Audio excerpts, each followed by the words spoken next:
നിയമസഭാ തെരഞ്ഞെടുപ്പിന്റെ സെമി ഫൈനലായാണ് തദ്ദേശ സ്വയംഭരണ തെരഞ്ഞെടുപ്പിനെ ഇക്കുറി രാഷ്ട്രീയ കേരളം വിലയിരുത്തുന്നത്.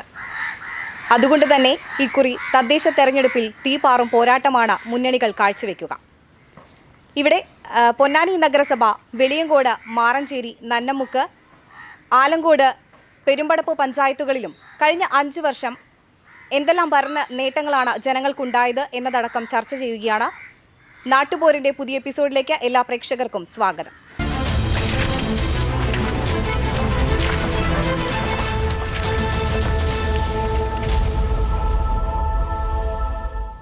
ഇന്ന് നാട്ടുപോരിന്റെ ചർച്ചയിൽ എന്നോടൊപ്പമുള്ളത് UDF പ്രതിനിധി ശ്രീ AM രോഹിത്, LDF പ്രതിനിധി ശ്രീ റിയാസ് പഴഞ്ഞി, NDA പ്രതിനിധി ശ്രീ രവീന്ദ്രൻ ചാക്കോത്ത് എന്നിവരാണ്.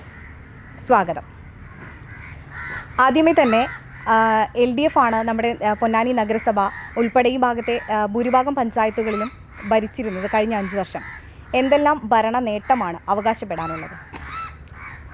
ഈ പൊന്നാനി നിയമസഭാ പരിധിക്കുള്ളിൽ ഉള്ള 6 തദ്ദേശ സ്ഥാപനങ്ങളിൽ 5 തദ്ദേശ സ്ഥാപനങ്ങളുടെയും ഭരണാധികാരം കഴിഞ്ഞ തദ്ദേശ തെരഞ്ഞെടുപ്പിൽ ജനങ്ങളെ ഏൽപ്പിച്ചത് ഇടതുപക്ഷത്തെയാണ്.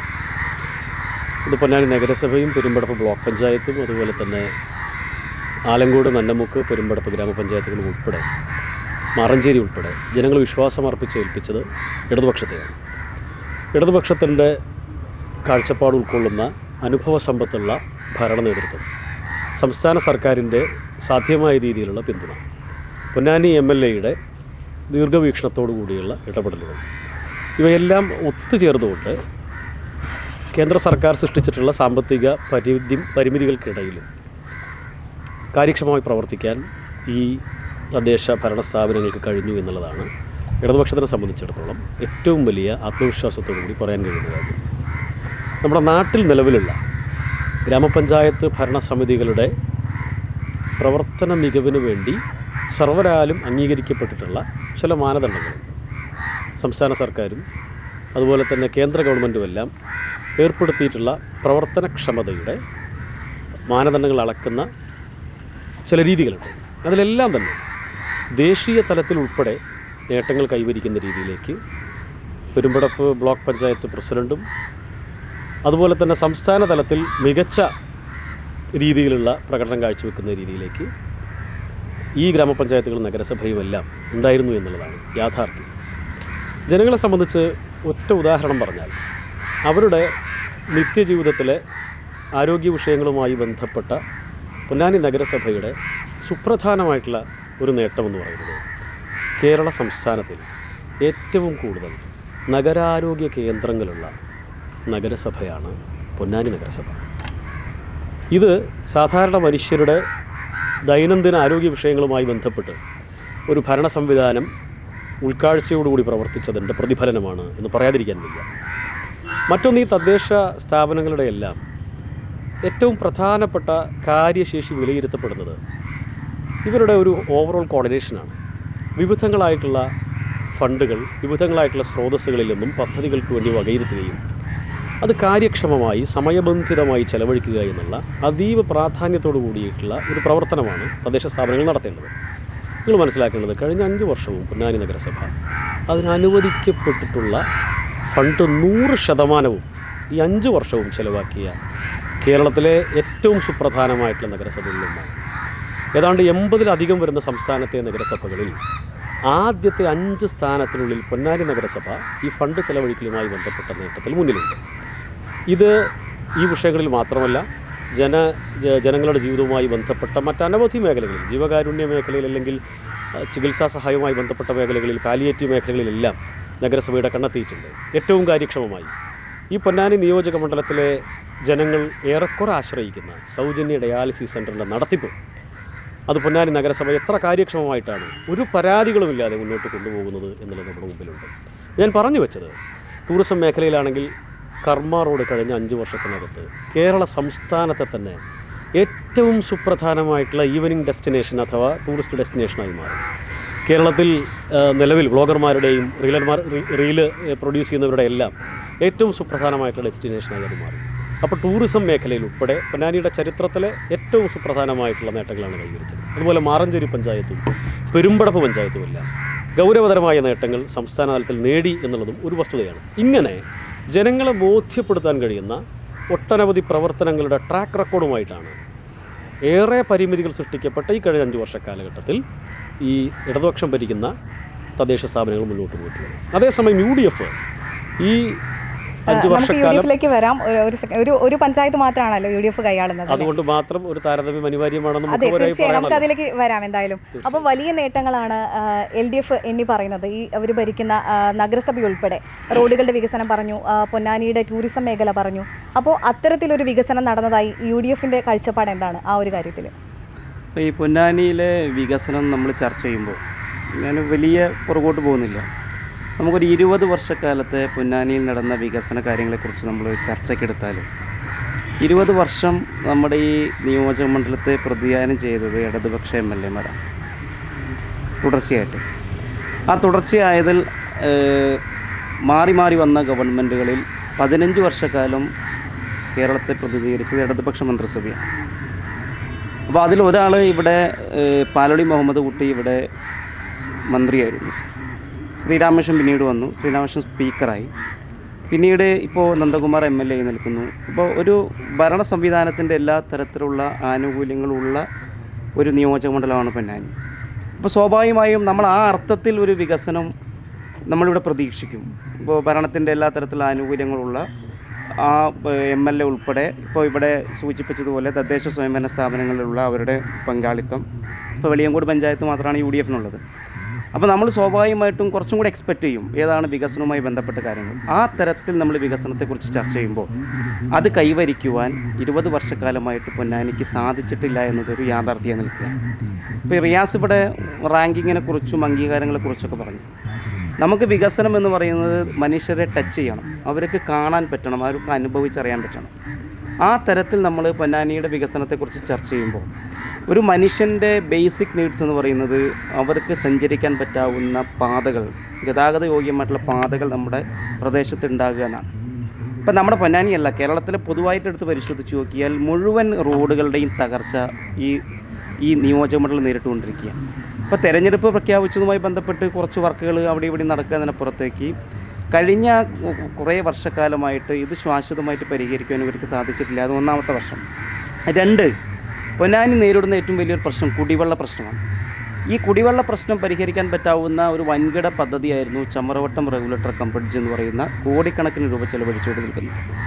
ഇവിടുത്തെ സ്ഥലം MLA നന്ദകുമാർ ഉൾപ്പെടെയുള്ള ആളുകൾക്ക് പരസ്യമായിട്ട് ഈ കേരളത്തിൻ്റെ നിയമസഭയ്ക്കകത്തും കേരളത്തിൻ്റെ മാധ്യമ സുഹൃത്തുക്കൾക്ക് മുമ്പിലും പൊതുസമൂഹത്തിലും പറയേണ്ടി വന്നു. ചമറവട്ടം റെഗുലേറ്റർ കം ബ്രിഡ്ജിനകത്ത് നടന്നുകൊണ്ടിരിക്കുന്നത് കോടിക്കണക്കിന് രൂപയുടെ അഴിമതിയാണ്. അത് ഇവിടുത്തെ കൃഷിക്കാർക്കോ സാധാരണക്കാരായ ആളുകളുടെ കുടിവെള്ള പ്രശ്നം പരിഹരിക്കാൻ പറ്റുന്നില്ല എന്ന് പറയേണ്ടി വന്നു. ഈ നാളിതുവരെയായിട്ട് നമ്മൾ തെരഞ്ഞെടുപ്പിലേക്ക് പോവുകയാണല്ലോ.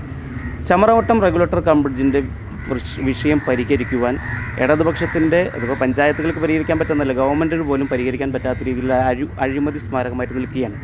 രണ്ടാമതൊരു ബേസിക് നീഡ്സ് എന്ന് പറയുന്നത് പാർപ്പിടമാണ്. നമുക്കറിയാം പൊന്നാനി എന്ന് പറയുന്നത് പ്രത്യേകിച്ച് തീരദേശ മേഖലയിലെ ഏറ്റവും സാധാരണക്കാരായ മത്സ്യത്തൊഴിലാളികൾ തിങ്ങിപ്പാർക്കുന്ന സ്ഥലമാണ്. അവരുടെ പാർപ്പിട സൗകര്യം മെച്ചപ്പെടുത്തുവാൻ ഈ തദ്ദേശ സ്വയംഭരണ സ്ഥാപനങ്ങൾക്കോ സംസ്ഥാന ഗവൺമെൻറ്റിനോ സാധിച്ചിട്ടുണ്ടെന്നുള്ള ചോദ്യം നിൽക്കുകയാണ്. ഇപ്പോൾ നമുക്കറിയാം ഇവർ പുനർഗേഹം പദ്ധതിയുടെ ഭാഗമായിട്ട് ഫ്ലാറ്റ് സമുച്ചയം നിർമ്മിച്ചു. ഈ ഫ്ലാറ്റ് സമുച്ചയത്തിൽ ഇപ്പോൾ നിങ്ങളുടെയൊക്കെ മീഡിയ അവിടെ പോയതാണ്. അവിടുത്തെ സാധാരണക്കാരായ കുടുംബാംഗങ്ങൾക്ക് ജീവിക്കാൻ പറ്റാത്ത അന്തരീക്ഷം അവിടെ നിൽക്കുകയാണ്. മാലിന്യം അത് നിർമ്മാർജ്ജനം ചെയ്യാനുള്ള സംവിധാനം ആ ഫ്ലാറ്റിനകത്ത് പുനർഗേഹം പദ്ധതിയുടെ ഭാഗമായിട്ടില്ല. അവിടുത്തെ കുട്ടികൾ, അവിടുത്തെ ജീവിക്കുന്ന ആളുകളൊക്കെ വലിയ ആരോഗ്യ പ്രശ്നങ്ങൾ നേരിട്ടുകൊണ്ടിരിക്കുകയാണ്. അപ്പോൾ ഇങ്ങനെ ബേസിക് ആയിട്ടുള്ള മനുഷ്യനെ ബാധിക്കുന്ന നീഡ്സ് പോലും പരിഹരിക്കാൻ പറ്റാത്ത ഒരു സംവിധാനമാണ് കഴിഞ്ഞ കുറേ വർഷക്കാലമായിട്ട് പൊന്നാനിയെ അഭിമുഖീകരിച്ചുകൊണ്ടിരിക്കുന്നത്. പക്ഷേ അതിലേക്ക് എല്ലാം എന്തായാലും വരാൻ വിശദമായിട്ട് തന്നെ ഇത്തരത്തിലൊരു വികസന പ്രവർത്തനങ്ങൾ LDF എണ്ണി പറയുമ്പോൾ അതിനെ NDA എങ്ങനെയാണ് നോക്കി കാണുന്നത്? പൊതുവെ കേന്ദ്ര സർക്കാരിൻ്റെ എല്ലാ ഫണ്ടുകളും 100% അവിടെ വിനിയോഗിച്ചു എന്നാണ് LDF അവകാശപ്പെടുന്നത്. അപ്പോൾ കേന്ദ്ര ഫണ്ടുകൾ സാധാരണ LDF ഭരിക്കുന്ന അല്ലെങ്കിൽ UDF ഭരിക്കുന്ന പഞ്ചായത്തുകളിൽ യഥാർത്ഥത്തിൽ അതായത് കേന്ദ്ര ഫണ്ടുകൾ വിനിയോഗിക്കുന്നില്ല എന്നൊരു രാഷ്ട്രീയ വിരോധം മൂലം അവർ വെച്ച് താമസിപ്പിക്കുന്നു എന്നതടക്കമുള്ള ആരോപണങ്ങൾ NDA സാധാരണഗതിയിൽ ഉന്നയിക്കുന്നുണ്ട്. ഇവിടെ എന്താണ് അവസ്ഥ നമ്മുടെ ഈ പഞ്ചായത്തുകളിലും പൊന്നാനി നഗരസഭയിലും? നമ്മൾ നിങ്ങൾ അവതരിപ്പിച്ചപ്പോൾ പറഞ്ഞത് സ്വാഭാവികമായും ഇതൊരു സെമി ഫൈനലാണ്. എന്തായാലും NDA ഇതൊരു ഫൈനലായിട്ടാണ് ഈ തദ്ദേശ കഴിഞ്ഞ കുറേ വർഷങ്ങളായി നമ്മുടെ നാട്ടിൽ പഞ്ചായത്ത് രാജ് ആക്ടിൻ്റെ ഫലമായി കേന്ദ്ര ഫണ്ടുകൾ ഡയറക്റ്റ് തദ്ദേശ സ്ഥാപനങ്ങൾക്ക് ലഭിക്കും. തദ്ദേശ സ്ഥാപനങ്ങൾ വിനിമയം ചെയ്യുന്ന ബഹുഭൂരിപക്ഷം ഫണ്ടും കേന്ദ്ര സർക്കാർ നൽകുന്നു. അതിൽ ചില പദ്ധതികൾ ഏറെക്കുറെ വിജയിച്ചിട്ടുണ്ട്. ചില പദ്ധതികൾ വേണ്ടത്ര കൈകാര്യം ചെയ്യാൻ തദ്ദേശ സ്ഥാപനങ്ങൾക്ക് ഇപ്പോഴും സാധിച്ചിട്ടില്ല. രാഷ്ട്രീയ അതിപ്രസരമായിരിക്കാം അങ്ങനെ സംഭവിക്കാൻ കാരണം. ഉദാഹരണത്തിന് നമ്മുടെ റിയാസ് ചൂണ്ടിക്കാട്ടിയ പോലെ പൊന്നാനി നഗരസഭയിൽ മാത്രം 8 വിദ്യാലയങ്ങൾക്കാണ് കേന്ദ്രം ഡയറക്റ്റ് ഫണ്ട്, മൈനോറിറ്റി ഫണ്ട്, അതായത് ജനവികാസ് കാര്യക്രം എന്ന് പറഞ്ഞുള്ള പദ്ധതി. അതൊക്കെ ഈ പ്ലാൻ പദ്ധതിയിൽ പെടാത്ത പണമല്ല. നമുക്ക് ഡയറക്റ്റ് കൊടുക്കുന്ന പണം കൂടാതെ സ്പെഷ്യൽ പദ്ധതി പ്രകാരം കൊടുക്കുന്ന. അതുപോലെ പൊന്നാനി നഗരസഭയിൽ മാത്രം 2000-ഓളം വീടുകളാണ് പ്രധാനമന്ത്രി ആവാസ് യോജന പ്രകാരം പണിതിട്ടുള്ളത്. അതുപോലെ ഇപ്പോൾ നേരത്തെ റിയാസ് ചൂണ്ടിക്കാട്ടിയ നേട്ടമുണ്ടല്ലോ, എന്ത് ആരോഗ്യമന്ത്രികൾ. ഈ ആരോഗ്യമന്ത്രികൾ മുഴുവൻ ആയുഷ്മാൻ ആരോഗ്യമന്ത്രിൻ്റെ ഭാഗമായിട്ട് വരുന്നതാണ്. നമുക്കറിയാം ഇവിടെ അതിൽ വീണ ജോർജ് ചൂണ്ടിക്കാട്ടിയ പോലെ എന്തു വയ്ക്കില്ല, അതിൻ്റെ പേര് മന്ദിർ എന്നാക്കി മാറ്റാൻ ഞങ്ങൾ അനുവദിക്കില്ല എന്നൊക്കെ പറഞ്ഞിട്ടുള്ള കാര്യമുണ്ടല്ലോ. അതെന്തായിരുന്നു എന്നുണ്ടെങ്കിൽ ജൂനിയർ ഡോക്ടർക്ക് പോലും അവിടെ ശമ്പളം കൊടുക്കാൻ പറ്റാത്ത രീതിയിലുള്ള പ്രതിസന്ധി വന്നു. കേന്ദ്ര ഫണ്ട് വേണ്ട എന്ന് പറഞ്ഞു. അത് എല്ലാ കാര്യത്തിലും അങ്ങനെയാണ്. ഇപ്പോൾ കേന്ദ്രം അവഗണിച്ചിട്ട് പോലും എന്നുള്ള ഇതിൽ കേന്ദ്രം അവഗണിക്കേണ്ട കാര്യമില്ല. ഇത് ഡയറക്റ്റ് വാർഷിക പദ്ധതിയിൽ ഫണ്ട് വരിക. അപ്പോൾ പറഞ്ഞു വന്ന എന്താ ചെയ്യൽ, ഇപ്പോൾ ഞാൻ നേരത്തെ മൈനോറിറ്റി ഫണ്ടിൻ്റെ കാര്യം പറഞ്ഞു. ജനവികാസ് കാര്യക്രമിൽ 8 സ്കൂളിൽ കിട്ടിയതിൽ വളരെ സക്സസ് ആണ് നമ്മുടെ പൊന്നാനി നഗരസഭ. ആ എന്ത് കൈകാര്യം ചെയ്തതിൽ ഫണ്ട് കൈകാര്യം ചെയ്തില്ല. അതെന്താ ചെയ്യൽ, വ്യക്തമായ പ്രൊജക്റ്റ് എന്ത് ചെയ്തു കൊടുത്തപ്പോൾ അത് ഇംപ്ലിമെൻറ്റ് ചെയ്ത് വന്നു. അതേസമയം നമ്മുടെ ഈ പ്രാദേശിക റോഡുകൾ, അതുപോലെ തന്നെ കുടിവെള്ള വിതരണം, ഇപ്പോൾ ഈ ജൽജീവൻ മിഷനുമായി ബന്ധപ്പെട്ടത്, അങ്ങനെ ഒട്ടേറെ പദ്ധതികൾ ഈ പഞ്ചായത്തുകളും നഗരസഭയും സമ്പൂർണ്ണ പരാജയമായിരുന്നു. ഇപ്പം നമുക്ക് ഈ തെരഞ്ഞെടുപ്പ് വേളയിൽ തന്നെ പോയാൽ കാണാം എന്ത് ഓരോ പ്രാദേശിക റോഡുകളുടെ അവസ്ഥ അതിദാരുണമാണ്.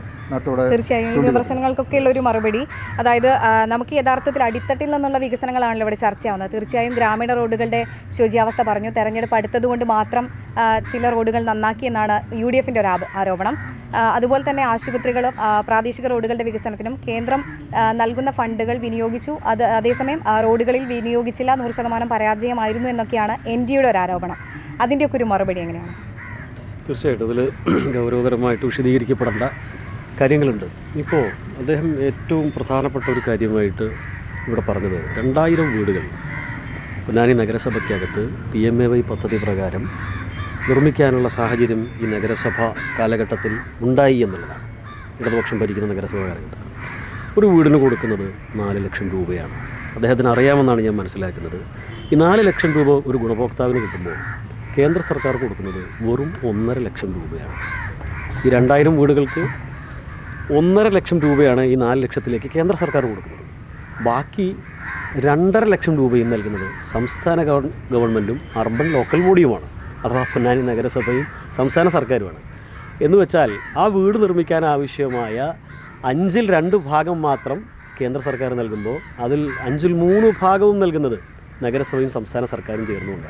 നിങ്ങൾക്കറിയാം പൊന്നാനി നഗരസഭയിൽ വീട് നിർമ്മിക്കാൻ 1.5 ലക്ഷം രൂപ, ഇതൊരു പ്രധാനമന്ത്രി വിഭാവനം ചെയ്ത പദ്ധതിയാണെന്നുണ്ടെങ്കിൽ നിങ്ങൾക്ക് ഈ പൊന്നാനി നഗരസഭയിൽ ഒരു 1.5 ലക്ഷം രൂപ വെച്ച് ഏത് രീതിയിലുള്ള നിർമ്മിതിയാണ് നടത്താൻ കഴിയുക ചിന്തിക്കാവുന്നേ ഉള്ളൂ. അപ്പോൾ അതൊന്നും കേന്ദ്ര സർക്കാരിൻ്റെ നേട്ടമായി അവതരിപ്പിക്കുന്നതിൽ എത്രമാത്രം മനസ്സാക്ഷിയോട് നീതി പുലർത്തി പറയാൻ കഴിയുമെന്നുള്ളത് ചിന്തിക്കേണ്ട കാര്യമാണ്. പിന്നെ അതുപോലെ തന്നെ റോഡുകളുമായി ബന്ധപ്പെട്ട് സുപ്രധാനമായിട്ടുള്ള വിഷയം ജലജീവൻ പ്രൊജക്റ്റുമായി നിലനിൽക്കുന്ന ചില ബുദ്ധിമുട്ടുകളാണ്. ജലജീവൻ പദ്ധതി നിങ്ങൾക്കറിയാം, ഈ നാട്ടിലെ മുഴുവൻ ആളുകൾക്കും അറിയാം. കേരളത്തിലെ പ്രാദേശിക റോഡുകളുമായി ബന്ധപ്പെട്ട് നിലനിൽക്കുന്നതിൽ പ്രധാനപ്പെട്ട വിഷയം ജലജീവൻ പൈപ്പ് ഇടലുമായി ബന്ധപ്പെട്ട് നടക്കുന്ന വിഷയമാണ്. നിങ്ങൾ മനസ്സിലാക്കേണ്ടത് ഇതൊരു കേന്ദ്ര സർക്കാർ സംസ്ഥാന സർക്കാർ ഈക്വൽ ഫണ്ട് റിസോഴ്സ് ചെയ്ത് നടത്തുന്ന ഒരു പദ്ധതിയാണ്. 500 കോടി കേന്ദ്ര സർക്കാർ ഇട്ടാൽ 60-40 അല്ല 50-50 നമുക്കൊന്നുകൂടെ നോക്കാം, വിശകലനം ചെയ്യാം. ഇതിൽ മനസ്സിലാക്കേണ്ടത് നിലവിൽ ജലജീവൻ മിഷൻ പദ്ധതിയുമായി ബന്ധപ്പെട്ട് കേന്ദ്ര സർക്കാർ സൃഷ്ടിച്ചിട്ടുള്ള പ്രയാസമേറിയ സാമ്പത്തിക സാഹചര്യത്തിലും 5900 കോടി കോൺട്രാക്ടർമാർക്ക് ഡിസംബേഴ്സ് ചെയ്തിട്ടുണ്ട് സംസ്ഥാന സർക്കാർ. ഈ പറയുന്ന കേന്ദ്ര സർക്കാർ ഇതുവരെ ചെയ്തിട്ടുള്ളത് 5500 കോടിയാണ്. അവിടെ പോലും നമ്മൾ അഡ്വാൻസ് ചെയ്തിട്ടുള്ള 500 കോടിയുടെ കൂടെ വെക്കേണ്ട 500 കോടി ഇതുവരെ ഡിസംബേഴ്സ് ചെയ്തിട്ടില്ല. അതുകൊണ്ട് കടുത്ത സാമ്പത്തിക പ്രതിസന്ധി നേരിടുന്ന സംസ്ഥാന സർക്കാരിനെ വരിഞ്ഞു മുറുക്കിയിരിക്കുന്ന ഈ സംവിധാനത്തിലും ഈ പദ്ധതിയുമായിട്ട് അഡ്വാൻസ് ചെയ്യാൻ സംസ്ഥാന സർക്കാർ തികഞ്ഞ സമീപനം കാണിച്ചിട്ടുണ്ട്. പിന്നെ വികസനവുമായി ബന്ധപ്പെട്ട് പറഞ്ഞാൽ പൊന്നാനി നഗരസഭ, വെളിയങ്കോട് ഗ്രാമപഞ്ചായത്ത്, അതുപോലെ തന്നെ പെരുമ്പടപ്പ് ഗ്രാമപഞ്ചായത്ത്, ഈ 3 പഞ്ചായത്തുകളിലെയും കടന്നു പോകുന്ന ദേശീയപാത 66 ഈ സംസ്ഥാന സർക്കാരിൻ്റെ ഇച്ഛാശക്തിയും പൂർണ്ണമായിട്ടുള്ള കോൺട്രിബ്യൂഷനും അതിലുണ്ട്. സ്ഥലമേറ്റെടുപ്പുമായി ബന്ധപ്പെട്ട് 5-8 വർഷം മുമ്പ് ഈ 3 പഞ്ചായത്തുകളിലെയും തീരദേശ പ്രദേശങ്ങളിലെയും ഉൾപ്പെടെയുള്ള ജനങ്ങൾ അനുഭവിച്ചിരുന്ന വലിയ ആശങ്കയ്ക്ക് സമാനതകളില്ലാത്ത പരിഹാരമാണ് 5600 കോടിയോളം രൂപ അവർ ജീവിക്കുന്ന ആ ഭൂമിക്ക്, അവരുടെ വീടിന് സ്വപ്നം കാണാൻ കഴിയാത്ത രീതിയിലുള്ള വിലമതിച്ചുകൊണ്ടാണ് അവരെല്ലാം പൂർണ്ണ തൃപ്തരാക്കി അവിടെ നിന്ന് പുനരധിവസിപ്പിക്കുന്ന സാഹചര്യം ഉണ്ടായത്. അങ്ങനെ പുനരധിവാസം നടത്തിയതിൻ്റെ ഭാഗമായിട്ടാണ്, തീർച്ചയായും കേന്ദ്ര സർക്കാരിൻ്റെ പദ്ധതിയാണ്, ആ പദ്ധതിയുമായി ബന്ധപ്പെട്ട് ഇങ്ങനെ ഒരു സാഹചര്യം ഇവിടെ ഫെസിലിറ്റേറ്റ് ചെയ്തതിൻ്റെ ഭാഗമായിട്ടാണ് ഈ 3 പഞ്ചായത്തുകൾ കൂടി കടന്നു പോകുന്ന ഈ ദേശീയപാത നമുക്ക് യാഥാർത്ഥ്യമാക്കാൻ കഴിയുന്നത്. ഇവിടെ രോഹിത് പാലോളിയുടെ കാലഘട്ടത്തിൽ എന്താണ് നടന്നതെന്ന് ചോദിച്ചു. നമ്മളിപ്പോൾ ഇവിടെ നിന്ന് സംസാരിക്കുന്നത് ഈ BM റെഗുലേറ്റർ കം ബ്രിഡ്ജിൻ്റെ ഓരത്ത് നിന്നുകൊണ്ടാണ്. പൊന്നാനിക്ക് ഒരു കാലഘട്ടത്തിലും യാഥാർത്ഥ്യമാകില്ല എന്ന് കരുതിയ ജലസേചനവുമായി ബന്ധപ്പെട്ട പദ്ധതിയാണ് ഈ റിവേറ്റർ ബ്രിഡ്ജ്. ഇത് യാഥാർത്ഥ്യമായത് പാലോടിയുടെ കാലഘട്ടത്തിലാണ്. ചമ്രവട്ടം റെഗുലേറ്റർ കം ബ്രിഡ്ജ് ഏതാണ്ട് 30 വർഷത്തോളം മുടങ്ങിക്കൊണ്ടിരുന്ന സ്വപ്ന പദ്ധതി അതുണ്ടായത് പാലോടിയുടെ കാലഘട്ടത്തിലാണ്. രോഹിത്തിന് പോലും ആത്മാർത്ഥമായിട്ടൊരു സമരം നടത്താൻ, സംസ്ഥാന നേതാക്കളെ വിളിച്ച് സമരം നടത്താൻ ഈ ചമ്രവട്ടം റെഗുലേറ്റർ കം ബ്രിഡ്ജുമായി ബന്ധപ്പെട്ട വിഷയത്തിൽ കഴിയില്ല. അത് അഴിമതിയുടെ നിത്യസ്മാരകമാണ് എന്ന് പറയുന്നുണ്ടെങ്കിൽ ആ ചമ്രവട്ടം റെഗുലേറ്റർ കം ബ്രിഡ്ജിൻ്റെ നിർമ്മാണ കാലഘട്ടത്തിൽ അതിൻ്റെ പൂർണ്ണമായ എഞ്ചിനീയറിംഗ് സൂപ്പർവിഷൻ നടത്തിയത് UDFിൻ്റെ സമുന്നതനായിട്ടുള്ള ഇന്നത്തെ നേതാവ്, UDFിലെ ഏറ്റവും വലിയ രാജാവിനേക്കാൾ വലിയ രാജഭക്തി കാണിക്കുന്ന ശ്രീ NK പ്രേമേന്ദ്രൻ MP ജലവിഭവശേഷി വകുപ്പ്, ജലസേചന വകുപ്പിൻ്റെ മന്ത്രിയായിരിക്കുമ്പോഴാണ്. അദ്ദേഹമാണോ ഈ അഴിമതി സ്മാരകത്തിൻ്റെ സിംഹാസനത്തിലിരിക്കുന്നത് എന്ന് തീർച്ചയായും രോഹിത് കൃത്യമായിട്ട് മറുപടി പറയേണ്ടതുണ്ട്. അതുപോലെ തന്നെ വീടുകളുമായി ബന്ധപ്പെട്ട് ലൈഫ് ഭവന പദ്ധതിയുമായി ബന്ധപ്പെട്ട് പറഞ്ഞു, സംസ്ഥാന തലത്തിലുള്ള കാര്യങ്ങളൊക്കെ പറഞ്ഞു. അതിലെല്ലാം തന്നെ കൃത്യമായിട്ടുള്ള അഭിപ്രായം നമ്മളെ സംബന്ധിച്ചിടത്തോളം ഉണ്ട്. 5 ലക്ഷത്തോളം വീടുകൾ നിർമ്മിച്ച ഈ സാമ്പത്തിക പരാധീനതകൾക്കിടയിലും ലൈഫ് പദ്ധതി പ്രകാരം 5 ലക്ഷത്തിനടുത്ത് വീടുകൾ നിർമ്മിച്ച 4 ലക്ഷം വീതം കൊടുത്തിട്ടുള്ള ഒരു സർക്കാരാണ് സംസ്ഥാനം ഭരിക്കുന്നതെന്ന് കൂടി ഇതോട് കൂട്ടിച്ചേർക്കുകയാണ്. റെഗുലേറ്റർ കം ബ്രിഡ്ജിൻ്റെ മറുപടി പറയാം. അതിനൊപ്പം തന്നെ പൊന്നാനിയിൽ ഇത്രയും വികസനങ്ങൾ പറയുമ്പോഴും ശരി ഒരു തീരദേശ സ്ഥലം കൂടിയാണ് പൊന്നാനി എന്നുള്ളത്. അപ്പോൾ അവിടെ ഒരു പൊതു മാർക്കറ്റ് ഇല്ലാത്തതിൻ്റെ വലിയൊരു കുറവ് തന്നെയല്ലേ? ആ മറുപടിക്കൊപ്പം ഞാൻ അതാണ് പറഞ്ഞത്. ഇവിടെ നമ്മൾ വികസനത്തെക്കുറിച്ച് ചർച്ച ചെയ്യുമ്പോൾ ഇത് ജനങ്ങൾക്ക് വിസിബിൾ ആകണം. അതുകൊണ്ടാണ് ഞാൻ പറഞ്ഞത് ബേസിക് നീഡ്സിൻ്റെ ആ പൂർത്തീകരണത്തിലേക്ക് ഈ നമ്മുടെ തദ്ദേശ സ്ഥാപനങ്ങളാണെങ്കിലും സംസ്ഥാന ഗവൺമെൻറ്റിനാണെങ്കിലും സാധിച്ചിട്ടില്ല. പൊതു മാർക്കറ്റിൻ്റെ വിഷയം ഇപ്പോൾ പൊന്നാനി മുനിസിപ്പാലിറ്റി തന്നെ കുട്ടിഘോഷിച്ച് പറഞ്ഞിരിക്കുന്ന ബസ് സ്റ്റാൻഡിൻ്റെ നവീകരണം, സ്ഥലം കണ്ടെത്തി അതുമായി ബന്ധപ്പെട്ട് വലിയ ബസ് സ്റ്റാൻഡ് കം ഷോപ്പിംഗ് കോംപ്ലക്സുമായി ബന്ധപ്പെട്ട് വലിയ പ്രഖ്യാപനം നടത്തിയതാണ്. എവിടെ എത്തി നിൽക്കുകയാണ്? സത്യത്തിൽ പൊന്നാനിയിൽ നടന്നുകൊണ്ടിരിക്കുന്നത് പ്രഖ്യാപനങ്ങൾ മാത്രമാണ്. ഞാൻ ഇതിൻ്റെ ലിസ്റ്റ് ഇങ്ങോട്ട് വായിച്ചു കഴിഞ്ഞാൽ ഇവർ പ്രഖ്യാപിച്ച അല്ലെങ്കിൽ ഇവർ ഫ്ലെക്സ് വെച്ചിരിക്കുന്ന ഓരോ പദ്ധതിയും പരിശോധിച്ച് നോക്കിയാൽ പ്രഖ്യാപനങ്ങളപ്പുറത്ത് ഒരു പൂർത്തീകരണത്തിലേക്കും അതിൻ്റെ ഒരു ചുവട് മുന്നിലേക്ക് വയ്ക്കാൻ നമുക്ക് സാധിച്ചിട്ടില്ല. ഇപ്പോൾ റിയാസ് ഇവിടെ പറഞ്ഞത് ഈ ചമ്രവട്ടം റെഗുലേറ്റർ കം ബ്രിഡ്ജിൻ്റെ പദ്ധതിയിൽ അഴിമതിയുണ്ട്, UDFിൻ്റെ ഒരു നേതാവ് അതുമായി ബന്ധപ്പെട്ട് പേര് പരാമർശിച്ചല്ലോ. അങ്ങനെ ഒരു ബോധ്യം ഇടതുപക്ഷത്തിനോ ഇടതുപക്ഷ ഗവൺമെൻറ്റിനോ ഉണ്ടെങ്കിൽ എല്ലാ സംവിധാനവും ഉണ്ട്. വിജിലൻസ് ഉണ്ട്, ആഭ്യന്തരം കയ്യിലിരിക്കുന്ന ഒരു സംവിധാനമുണ്ട്. എല്ലാ അന്വേഷണ സംവിധാനങ്ങളിരിക്കുമ്പോൾ ഇതുമായി ബന്ധപ്പെട്ട് അന്വേഷണം നടത്താം, ആ കുറ്റക്കാർക്കെതിരെ നടപടി സ്വീകരിക്കാം. ഇതിന് ശേഷം ഇപ്പം നിരന്തരമായി UDF ഈ ചമ്രവട്ടം റെഗുലേറ്റർ കം ബ്രിഡ്ജ് എന്ന് പറയുന്നത് പൊന്നാനി താലൂക്ക്, തിരൂർ താലൂക്ക് ഉൾപ്പെടെയുള്ള നിരവധി പഞ്ചായത്തുകളുടെ കുടിവെള്ളത്തിൻ്റെ ഒരു പദ്ധതി കൂടിയാണ്. അപ്പോൾ ആ പദ്ധതിയുടെ അതിൻ്റെ പൂർത്തീകരണയ്ക്ക് എത്തുന്നില്ല. അവിടെ വെള്ളം തടഞ്ഞു നിർത്താൻ പറ്റുന്നില്ല. പല വീടുകളിലും ഇന്ന് ഉപ്പുവെള്ളം ഉപയോഗിക്കുന്ന സ്ഥിതിയുണ്ട്. അത് പരിഹരിക്കണമെന്ന് പറഞ്ഞുകൊണ്ട് ഞങ്ങൾ നിരന്തരമായി സമരം നടത്തിയതാണ്.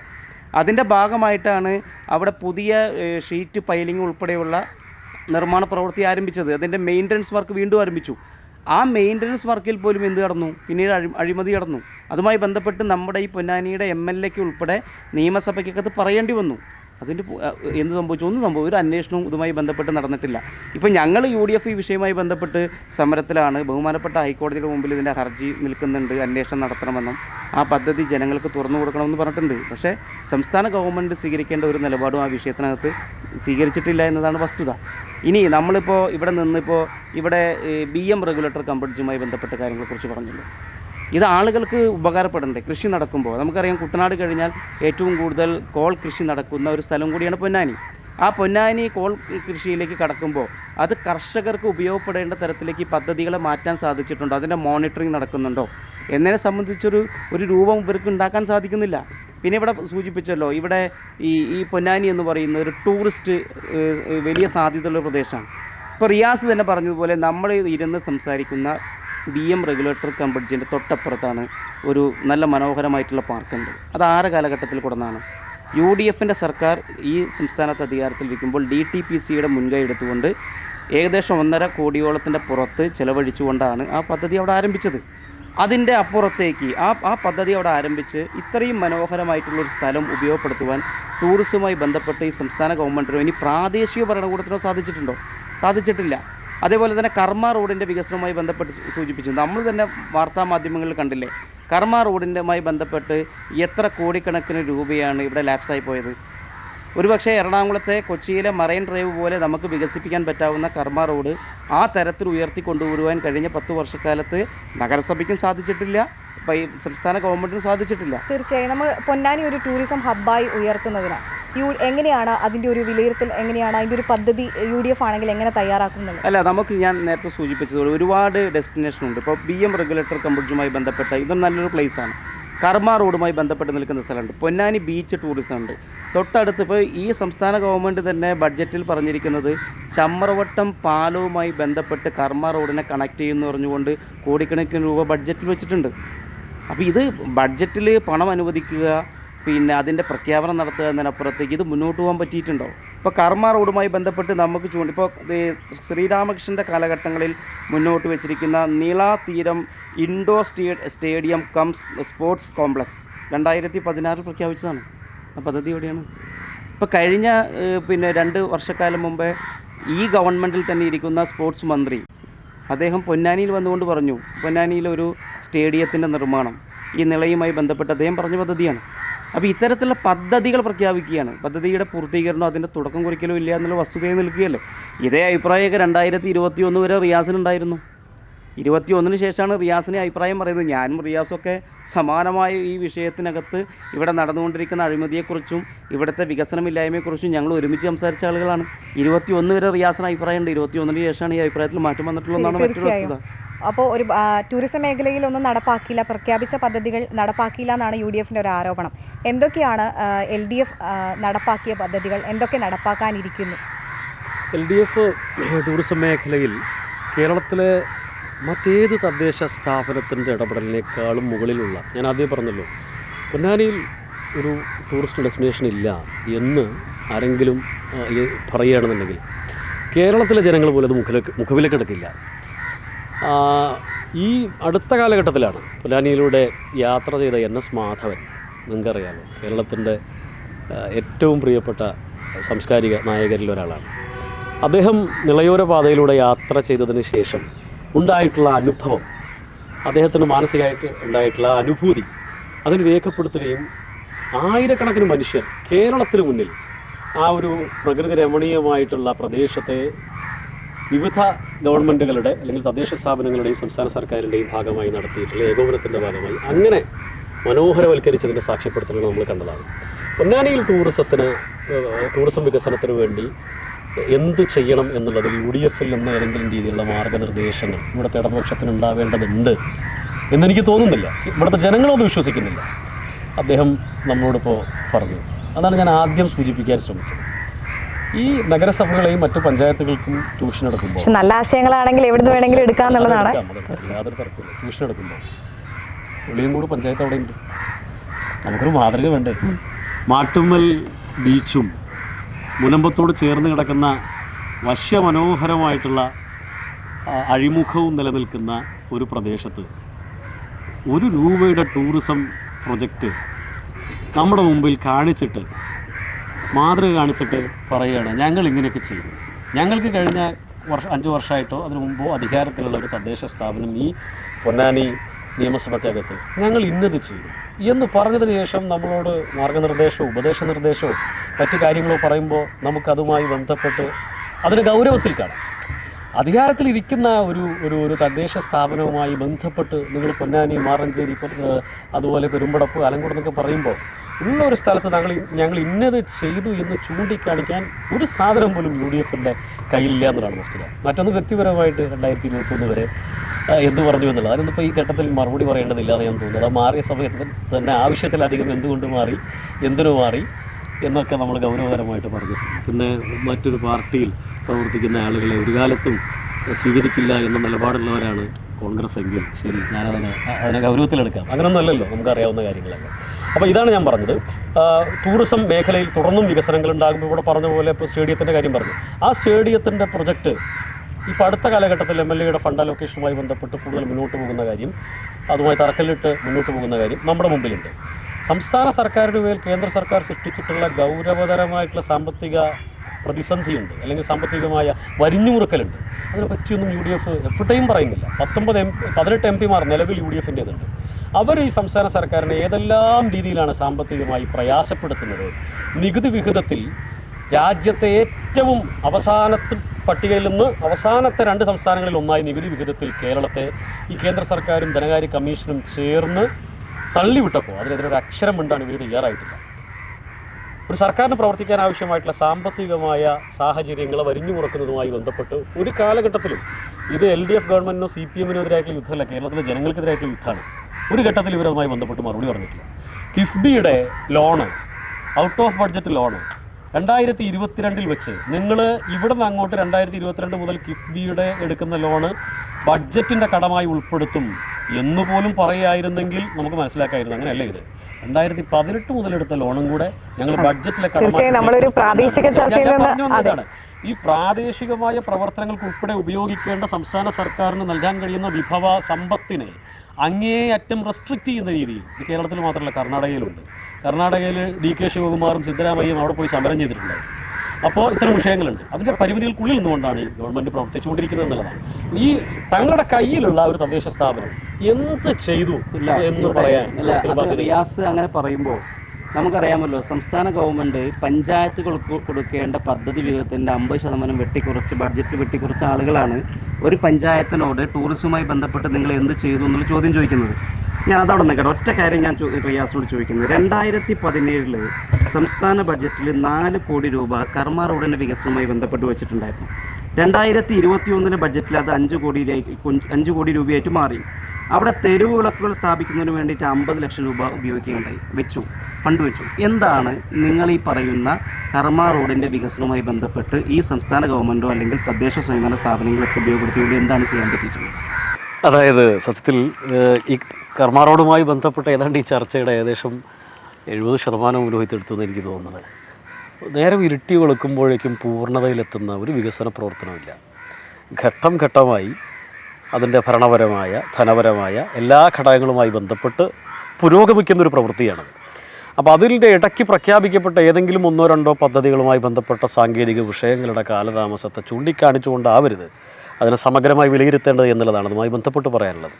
ഈ കൂട്ടിച്ചേർക്കാനുള്ളത്, പൊന്നാനി നിയോജക മണ്ഡലത്തിനകത്തെ തദ്ദേശ സ്ഥാപനങ്ങളുമായി ബന്ധപ്പെട്ട സമഗ്രമായൊരു വിലയിരുത്തലിൻ്റെ കൂടി ഒരു വേദിയാണിത്. ആലങ്കോട് ഗ്രാമപഞ്ചായത്തുമായി ബന്ധപ്പെട്ട് അതിൻ്റെ ഭരണവുമായി ബന്ധപ്പെട്ട് അദ്ദേഹത്തിന് ഒരു തരത്തിലുള്ള പരാതിയുമില്ല. നന്നമുക്ക് ഗ്രാമപഞ്ചായത്ത് ഭരണസമിതിയുടെ പ്രവർത്തനങ്ങളുമായി ബന്ധപ്പെട്ട് അദ്ദേഹത്തിന് ഒരു തരത്തിലുമുള്ള പരാജയങ്ങളും ചൂണ്ടിക്കാണിക്കാനില്ല. പെരുമ്പടപ്പ് ഗ്രാമപഞ്ചായത്തിൻ്റെ ഭരണവുമായി ബന്ധപ്പെട്ട് ഒന്നുപോലും ഗൗരവതരമായൊരു വിഷയം പോലും ഇവിടെ ഉന്നയിക്കപ്പെട്ടില്ല. അതുപോലെ തന്നെ മാറഞ്ചേരി ഭരണസമിതിയുമായി ബന്ധപ്പെട്ടും ഗൗരവതരമായി ഒന്നും ഇവിടെ പറഞ്ഞില്ല.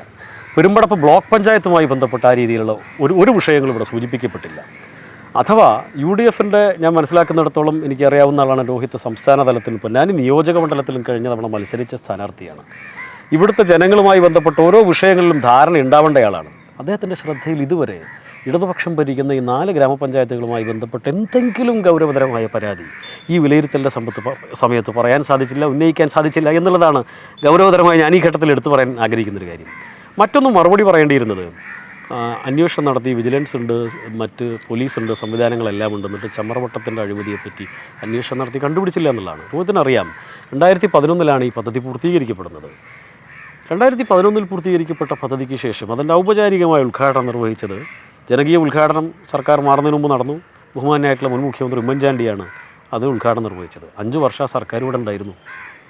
ഏറ്റവും പദ്ധതി പൂർത്തീകരിച്ചതിന് ശേഷം ഇമ്മീഡിയറ്റായിട്ട് അധികാരത്തിൽ വന്നൊരു സർക്കാർ സംവിധാനം ഇങ്ങനെ ഗൗരവതരമായൊരു വിഷയം ഇതിനുണ്ടായിട്ടുണ്ടായിരുന്നെങ്കിൽ അത് കണ്ടെത്തുകയും അതുമായി ബന്ധപ്പെട്ട അന്വേഷണം സമയബന്ധിതമായി നടത്തുകയും അതിലെന്തെങ്കിലും വീഴ്ചകളുണ്ടെങ്കിൽ കുറ്റക്കാരെ ശിക്ഷിക്കുകയും ചെയ്യുക എന്നുള്ളതല്ലേ ജനം മനസ്സിലാക്കുന്ന കാര്യം.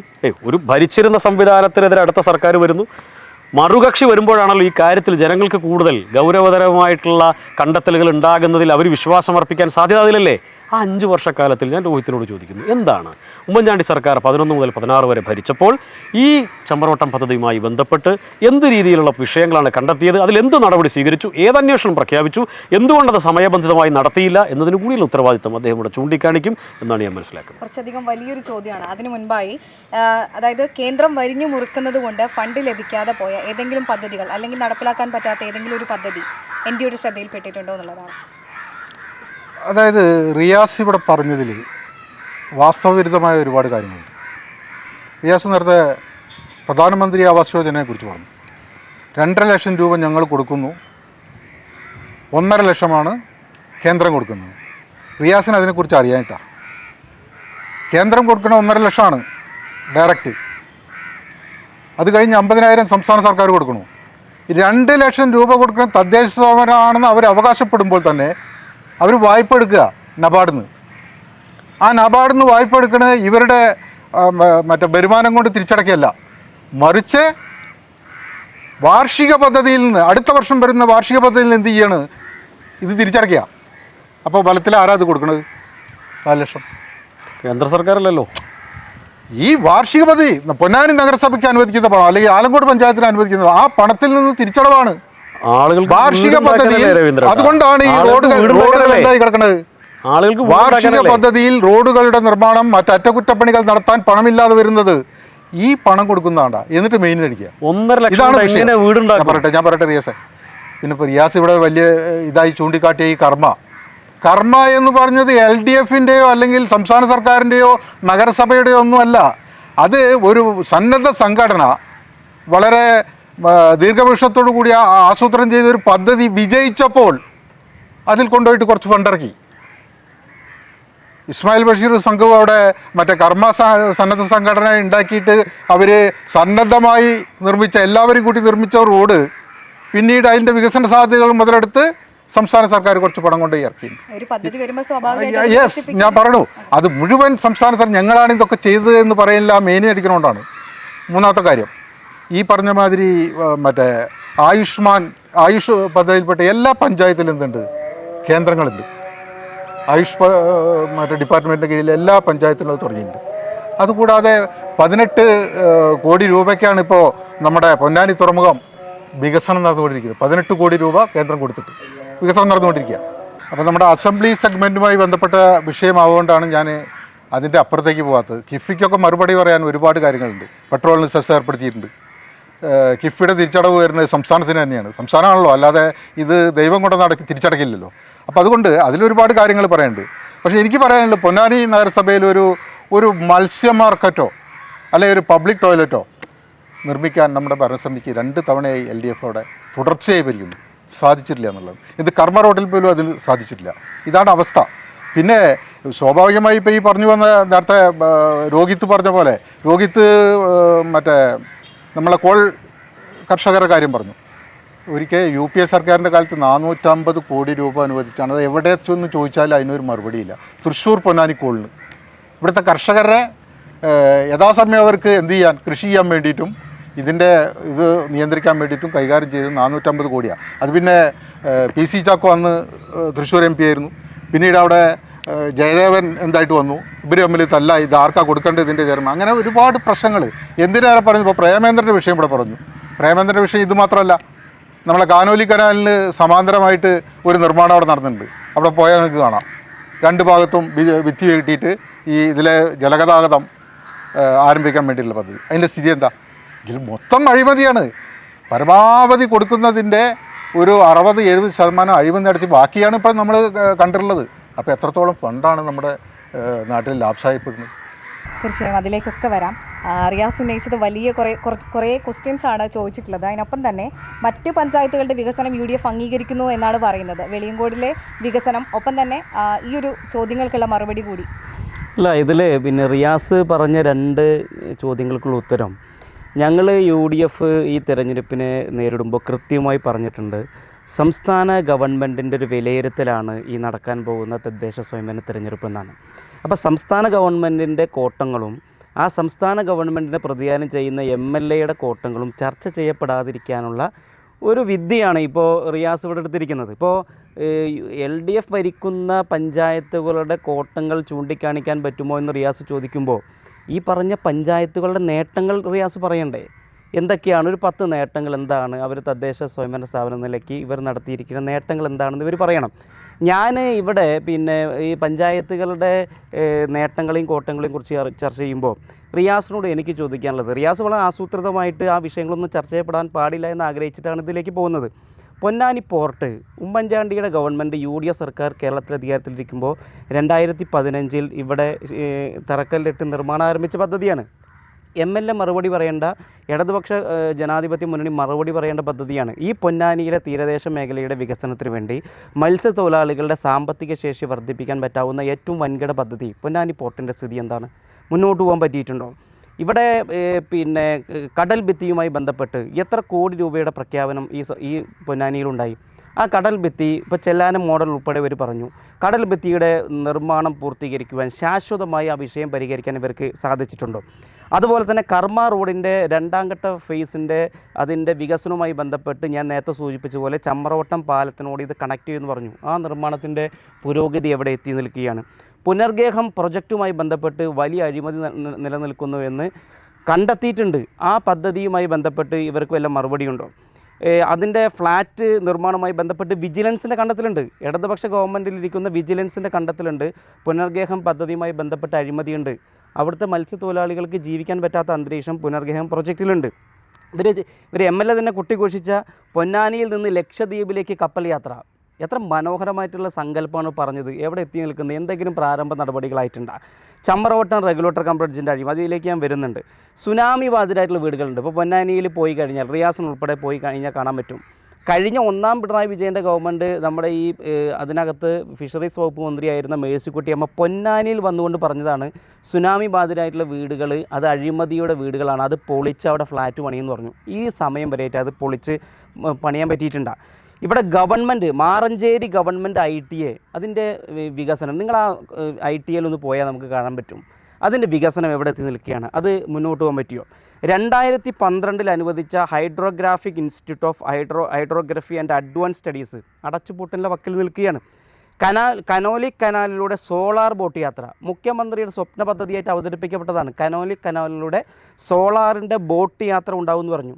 താലൂക്ക് ആശുപത്രിയുടെ വികസനം, നമ്മുടെ പൊന്നാനി താലൂക്കിലെ മത്സ്യത്തൊഴിലാളി ഉൾപ്പെടെ സാധാരണക്കാർ ആശ്രയിക്കുന്ന താലൂക്ക് ആശുപത്രിയുടെ വികസനം എവിടെ നിൽക്കുകയാണ്?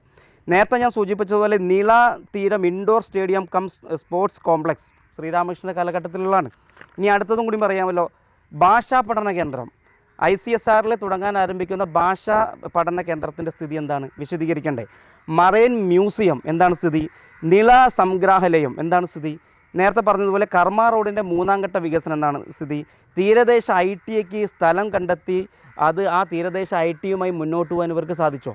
അപ്പോൾ ഈ വിഷയങ്ങളൊന്നും ഉപരിതലത്തിൽ ചർച്ച ചെയ്യപ്പെടാൻ പാടില്ല എന്ന് റിയാസ് ആഗ്രഹിക്കുന്നുണ്ട്, ഇടതുപക്ഷം ആഗ്രഹിക്കുന്നുണ്ട്. ഇത് മുഴുവൻ ചർച്ച ചെയ്യാൻ വന്നാൽ MLA വിലയിരുത്തേണ്ടി വരും, സംസ്ഥാന ഗവൺമെൻറ്റിനെ വിലയിരുത്തേണ്ടി വരും. അത് ഇവർക്കുണ്ടാകാൻ പോകുന്ന തിരിച്ചടി കൃത്യമായിട്ട് റിയാസിനറിയാം. അപ്പോൾ റിയാസ് ആ വിഷയങ്ങളിലേക്ക് ഒന്നും പോകാതെ കേവലം പഞ്ചായത്തുകൾ നിങ്ങൾ എന്ത് ചെയ്തു, UDF ചെയ്യേണ്ട കാര്യങ്ങളൊക്കെ കൃത്യസമയത്ത് അതുമായി ബന്ധപ്പെട്ട് സമരങ്ങളും അവിടെ ഉന്നയിച്ച അവിടെ സാധാരണക്കാരായ ആളുകളുടെ കാര്യങ്ങളെ സംബന്ധിച്ചൊക്കെ വലിയ സമരങ്ങളൊക്കെ നടത്തിയിട്ടുണ്ട്. ഇപ്പോൾ ചമ്രവട്ടം റെഗുലേറ്റർ കം ബ്രിഡ്ജുമായി ബന്ധപ്പെട്ട് കാര്യങ്ങൾ പറഞ്ഞല്ലോ. ഈ റിയാസ് പറഞ്ഞ യാഥാർത്ഥ്യമാണ്. Chamravattam regulator cum bridge Achuthanandan ഗവൺമെൻറ്റിൻ്റെ അവസാന സമയത്താണ് അത് ഉദ്ഘാടനം ചെയ്ത് തുറന്നു കൊടുത്തത്. 5 വർഷക്കാലം അതുമായി ബന്ധപ്പെട്ട് UDF ഒന്നും ഉന്നയിച്ചില്ല എന്ന് പറഞ്ഞു. ഈ പദ്ധതി എന്തിനു വേണ്ടിയിട്ടാണ് തുടങ്ങിയത്? വെള്ളം കെട്ടി നിർത്തി കോൾപ്പടവിൻ്റെ കൃഷി ആരംഭിക്കുമ്പോൾ ആ സമയത്ത് വെള്ളം എത്തിക്കുവാനും നമ്മുടെ താലൂക്കിലെ കുടിവെള്ള പ്രശ്നം പരിഹരിക്കാൻ വേണ്ടിയിട്ടാണ് ആ പദ്ധതി ആരംഭിച്ചത്. അവിടെ സംഭവിച്ചെന്താണ്? വെള്ളം തടഞ്ഞു നിർത്താൻ പറ്റിയില്ല, വെള്ളം ഒഴുകി പോകുന്ന സ്ഥിതി ഉണ്ടായി. അത് ഷീറ്റിൻ്റെ നിർമ്മാണത്തിലുള്ള അപാകതയാണെന്ന് അത് കണ്ടെത്തി. അപ്പോൾ രണ്ടാമത് ഒരു 1,38 ലക്ഷത്തോളം വരുന്ന, ഞാനതിൻ്റെ കൃത്യമായിട്ടുള്ള കണക്ക് അതാണോന്ന് എനിക്ക് അല്ല ഒറ്റ മിനിറ്റ്, അത് ഞാൻ മറുപടി പറയണമല്ലോ. അപ്പോൾ അങ്ങനെ ഷീറ്റിൻ്റെ നിർമ്മാണം ആരംഭിക്കാൻ തീരുമാനിച്ചു. ആ ഷീറ്റിൻ്റെ നിർമ്മാണത്തിൽ 1,38 ലക്ഷത്തിൻ്റെ അഴിമതി നടത്തി എന്ന് പറഞ്ഞത് എവിടെ, ആരാ പറഞ്ഞറിയോ?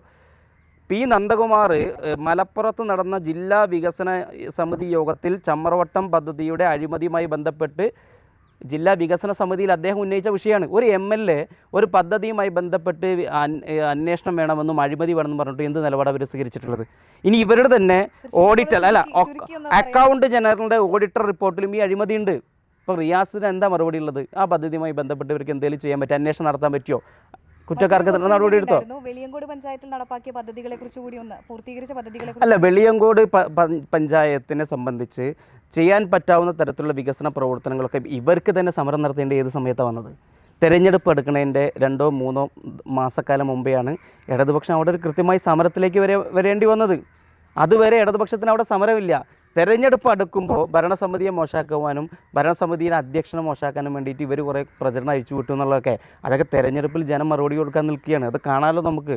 തദ്ദേശ സ്വയംഭരണത്തിൽ ഞാൻ ഒരു കാര്യം പറയാം, 2010 സമാനമായ സ്ഥിതി ഈ പൊന്നാനി നിയോജകമണ്ഡലത്തിൽ തദ്ദേശ സ്വയംഭരണ സ്ഥാപനങ്ങളുണ്ടാകും. ബഹുഭൂരിപക്ഷം വരുന്ന സ്ഥലങ്ങളിൽ ഞങ്ങൾ ഐക്യ ജനാധിപത്യ മുന്നണി വിജയിക്കാൻ പോകുന്ന രാഷ്ട്രീയ സാഹചര്യം വരികയാണ്. അതെ, അങ്ങനെ പ്രതീക്ഷിക്കുന്ന UDF. അപ്പോൾ തന്നെ വെളിയങ്കോട് പഞ്ചായത്തിൻ്റെ പൂർത്തീകരിച്ച പദ്ധതികൾ ചോദിച്ചു. അതിനൊപ്പം തന്നെ AM രോഹിത് ഉയർത്തിയ കുറച്ച് വിമർശനങ്ങളും ആരോപണങ്ങളും ഉണ്ട്. അതോടൊപ്പം തന്നെ പൊന്നാനി നഗരസഭയിൽ ഉൾപ്പെടെ LDF ഭരിക്കുന്ന പഞ്ചായത്തുകളിൽ പൂർത്തീകരിച്ച പദ്ധതികളെ കുറിച്ച് കൂടി ഒന്ന് പറയാം. തീർച്ചയായിട്ടും. അതോടൊപ്പം ഹൗറ പാലത്തിൻ്റെ പുരോഗതിയും കൂടി പറയണം. ഇതിലെ ഇവിടെ BJP പ്രതിനിധി പൊന്നാനിയിലെ മത്സ്യത്തൊഴിലാളികളുമായിട്ട് ബന്ധപ്പെട്ട് എന്ത് സൗകര്യങ്ങളാണ് ഒരുക്കിയത് എന്നുള്ളൊരു ചോദ്യം ഇവിടെ ഉന്നയിക്കുകയുണ്ടായി. പൊതു മാർക്കറ്റില്ലാത്തൊരു വലിയ വിമർശനമായിട്ട് അതും ദേശീയപാത വികസനവും സ്ഥലമെടുപ്പൊക്കെ ആയിട്ട് ബന്ധപ്പെട്ടിട്ടുള്ള സാങ്കേതികമായ വിഷയങ്ങൾ അതിലുണ്ട്. ഈ കേരളത്തിൽ തന്നെ മത്സ്യത്തൊഴിലാളികളുമായി ബന്ധപ്പെട്ട് ചെയ്യാൻ കഴിയുന്നതിൻ്റെ പരമാവധി മത്സ്യബന്ധന തുറമുഖവുമായി ബന്ധപ്പെട്ട് ഒരു സംസ്ഥാന സർക്കാരിന് ചെയ്യാൻ കഴിയുന്നതിൻ്റെ പരമാവധി ചെയ്തൊരു മാതൃകയാണ് പൊന്നാനിയിലെ ഫിഷിംഗ് ഹാർബർ ഉൾപ്പെടെയുള്ള പ്രദേശം എന്നുള്ള കാര്യത്തിൽ ആർക്കും ഒരു സംശയം ഉണ്ടാവില്ല.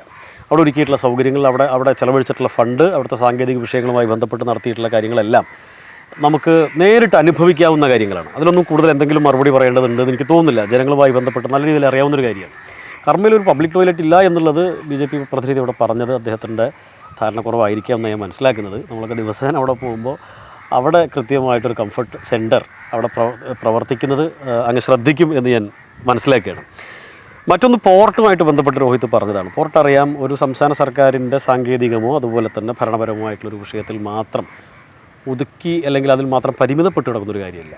കേന്ദ്ര സർക്കാരിൻ്റെ ഗൗരവതരമായ ഇടപെടലുകളും അതുപോലെ തന്നെ അതുമായി ബന്ധപ്പെട്ട സാങ്കേതിക അനുമതിയും ഉൾപ്പെടെ ഒരുപാട് വിഷയങ്ങൾ, സാങ്കേതിക വിഷയങ്ങൾ കിടക്കുന്ന ഒരു വിഷയമാണ്. അത് പൂർത്തീകരിച്ച് വളരെ വലിയ ഇൻവെസ്റ്റ്മെൻറ്റ് വേണ്ടൊരു പദ്ധതിയാണ്. അത് പൂർത്തീകരിച്ച് മുന്നോട്ട് പോകും. അതൊരു 9.5 വർഷക്കാലം നിങ്ങൾ പാഴാക്കി എന്ന് തന്നെയാണ് നമ്മൾ മനസ്സിലാക്കുന്നത്. അതിൻ്റെ സാങ്കേതിക തടസ്സങ്ങൾ എന്തെല്ലാം അതിൽ കേന്ദ്ര സർക്കാർ സൃഷ്ടിച്ചു എന്നുള്ളതും രോഹിത്തിന് അറിയാവുന്ന കാര്യങ്ങളാണ്. പിന്നെ ഇവിടെ കടൽ ഭിത്തിയെ പറയുന്നത് പൊന്നാനി MP ഈ തീരദേശ പ്രദേശത്തെ ജനങ്ങളുടെ ഏറ്റവും വലിയ പ്രശ്നമായിട്ട് അവതരിപ്പിക്കുന്നത് ഞങ്ങളുടെ MP ഇന്നത് ചെയ്തു എന്ന് ഗൗരവതരമായി പറഞ്ഞിട്ട് അതിനുശേഷം ഇല്ല നിങ്ങൾ കൃത്യമായി കേന്ദ്ര സർക്കാർ ഇല്ല, തീർച്ചയായിട്ടും തീരദേശ സംരക്ഷണവുമായി ബന്ധപ്പെട്ട് ഒരു MPക്ക് ഒന്നും ചെയ്യാൻ കഴിയില്ല എന്നങ്ങ് പറയുകയാണെങ്കിൽ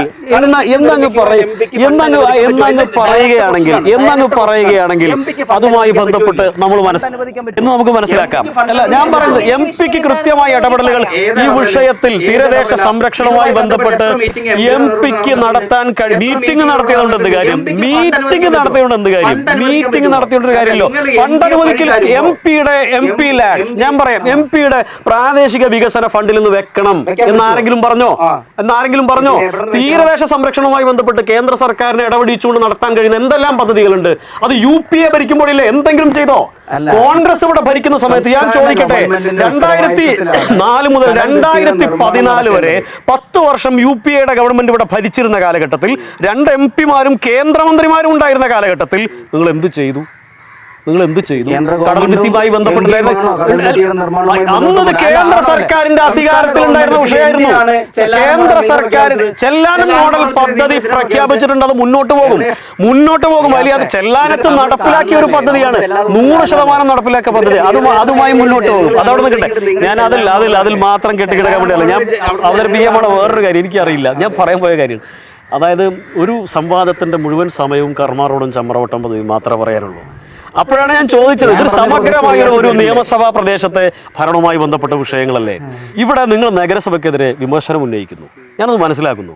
ഇതുപോലെ എന്തുകൊണ്ട് നിങ്ങൾക്ക് മറ്റൊരു സ്ഥലങ്ങളിലൊന്നും വിമർശനം ഉന്നയിക്കാനില്ല എന്ന് ചോദിച്ചത് ഗൗരവമായിട്ടുള്ള ചോദ്യമാണ്. അതിന് കൃത്യമായ മറുപടി ഉണ്ടായില്ല. മറ്റൊന്ന്, ഞാൻ നേരത്തെ ഉന്നയിച്ച കാര്യം തന്നെയാണ്, ചമ്രവട്ടം പദ്ധതിയുമായി ബന്ധപ്പെട്ട് ഈ പറയുന്ന കാര്യങ്ങൾ, ഈ പറയുന്ന വിഷയങ്ങളുമായി ബന്ധപ്പെട്ടുള്ള കാര്യങ്ങൾ. അതിൽ എന്തുകൊണ്ട് 11-16 എന്ത് അന്വേഷണം നടത്തി? എന്ത് കണ്ടെത്തൽ നിങ്ങൾ നടത്തി? എന്ത് അന്വേഷണം നടത്തി? സമയബന്ധിതമായിട്ട് പൂർത്തീകരിക്കാൻ നിങ്ങൾ ശ്രമിച്ചോ എന്ന ചോദ്യത്തെ അദ്ദേഹം സ്പർശിച്ചതേയില്ല. ഉമ്മൻചാണ്ടി ഇന്ന കാര്യങ്ങൾ, ഗവൺമെൻറ് ഇന്ന കാര്യങ്ങൾ കണ്ടെത്തി, ഇന്ന കാര്യങ്ങൾ ഇന്ന രീതിയിലുള്ള അന്വേഷണം നടത്തി, ഇതിൽ ഞങ്ങൾ വെച്ചൊരു അന്വേഷണം അടുത്ത സർക്കാർ വന്ന് ലാഗ് ചെയ്യിച്ചു എന്ന് പറയാൻ പോലും അദ്ദേഹത്തിന്റെ കയ്യിൽ ഒരു കാര്യമില്ല, ഒരു ഡാറ്റയില്ല, കണ്ടെത്തിയതായിട്ട് പറയുന്നില്ല. ചമ്രവട്ടം പ്രോജക്റ്റുമായി ബന്ധപ്പെട്ട് വാദത്തിന് ഞാനൊരു കാര്യം, വാദത്തിന് വേണ്ടി മാത്രം ഉമ്മൻചാണ്ടി സർക്കാരിന്റെ സ്ഥാനത്ത് ഒന്നും നടന്നില്ല എന്ന് പറഞ്ഞാൽ നിങ്ങളുടെ സ്ഥലം MLA പറഞ്ഞ വിഷയത്തിൽ നിങ്ങൾ എന്ത് സ്റ്റാൻഡ് എടുത്തു? സ്ഥലം MLA-യുടെ പരാമർശം എന്താണെന്നുള്ളത് ഞാൻ മനസ്സിലാക്കിയിട്ടില്ല. അതുമായി ബന്ധപ്പെട്ട സാങ്കേതിക വിഷയങ്ങളിലേക്ക്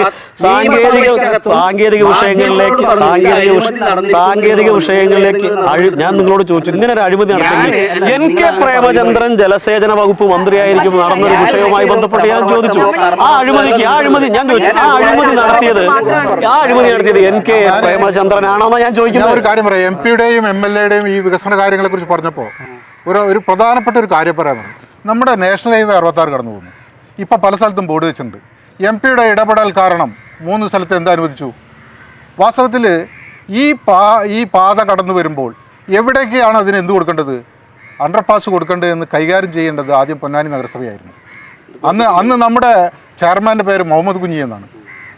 പിന്നീട് കൊടുക്കേണ്ടത് നമ്മുടെ MLA ആയിരുന്നു, ശ്രീരാമകൃഷ്ണൻ ആയിരുന്നു അന്ന് MLA.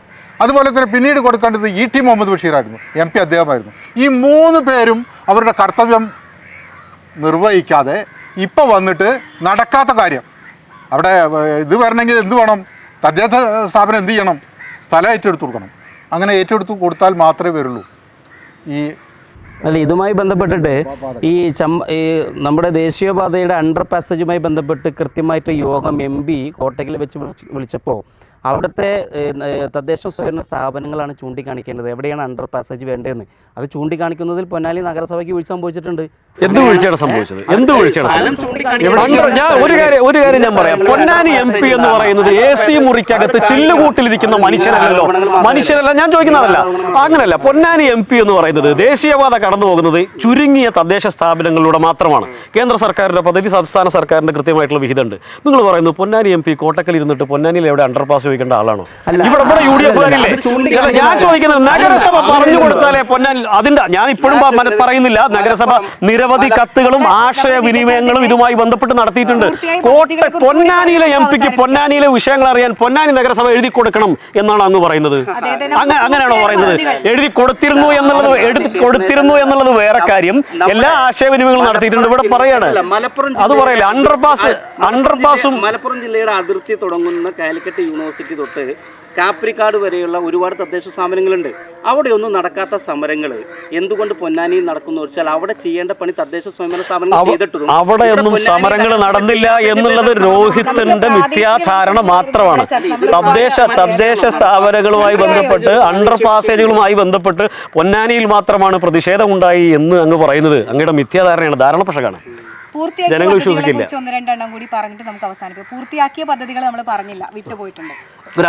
നിങ്ങൾക്കറിയാലോ, ഗ്രാമപഞ്ചായത്തുകളുമായി ബന്ധപ്പെട്ട് അവരുടെ വാർഷിക ബഡ്ജറ്റിൽ അതുമായി ബന്ധപ്പെട്ട് നടക്കുന്ന അലോക്കേഷനിൽ ബൃഹത്തായ പദ്ധതികളിൽ ഉപരിയായി ജനക്ഷേമകരമായി ബന്ധപ്പെട്ട ഭവന നിർമ്മാണ പദ്ധതി, ആരോഗ്യ മേഖല, അതുപോലെ തന്നെ പരിമിതമായ ഫണ്ടിനകത്തുള്ള ടൂറിസം മേഖല, അതുപോലെ തന്നെ മറ്റ് ക്ഷേമ പരിപാടികൾ തുടങ്ങിയവയാണ് തീർച്ചയായിട്ടും ഓരോ തദ്ദേശ ഭരണ സമിതിയും നടപ്പിലാക്കിയിട്ടുള്ളത്.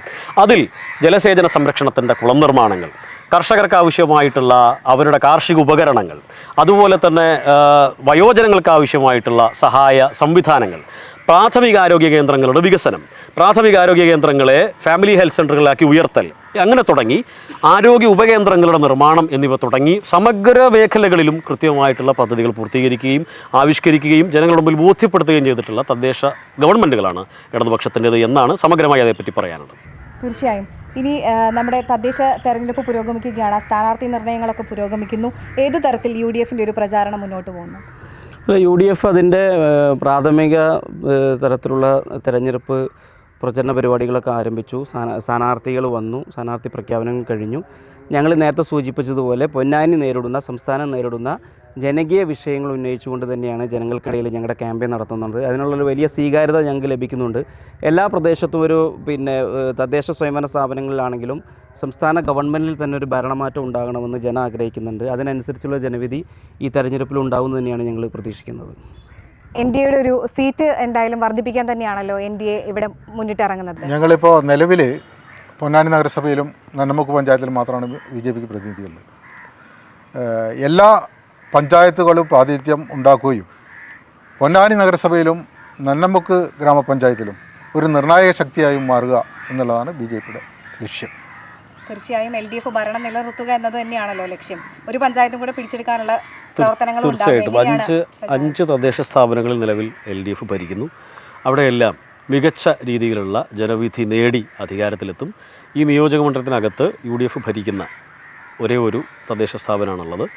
അതും വലിയ ഭൂരിപക്ഷത്തിൽ വെളിയങ്കോട്ട ജനങ്ങളുടെ ഭാഗത്തുള്ള പിന്തുണയോടുകൂടി ഇടതുപക്ഷം അധികാരത്തിലെത്തും. അങ്ങനെ സമ്പൂർണ്ണമായും പൊന്നാനി നിയമസഭാ പരിധിക്കകത്ത് മുഴുവൻ തദ്ദേശ സ്ഥാപനങ്ങളും ഇടതുപക്ഷത്തിൻ്റെ ഭരണസമിതികൾ നേതൃത്വം കൊടുക്കുന്ന ഒരു അന്തരീക്ഷത്തിലേക്ക് 2025 തദ്ദേശ തെരഞ്ഞെടുപ്പ് ഫലം മുന്നോട്ട് വരും എന്ന് തന്നെയാണ് ഞങ്ങൾ പ്രതീക്ഷിക്കുന്നത്. തീർച്ചയായും 3 മുന്നണികളും പൊന്നാനി മേഖലയിൽ സജീവമായി രംഗത്തുണ്ട്. തദ്ദേശ തെരഞ്ഞെടുപ്പിൽ വീറും വാശിയും ഏറുക തന്നെയാണ്. നാട്ടുപോരിൻ്റെ ഈ എപ്പിസോഡ് ഇവിടെ പൂർണ്ണമാകുന്നു. നന്ദി, നമസ്കാരം.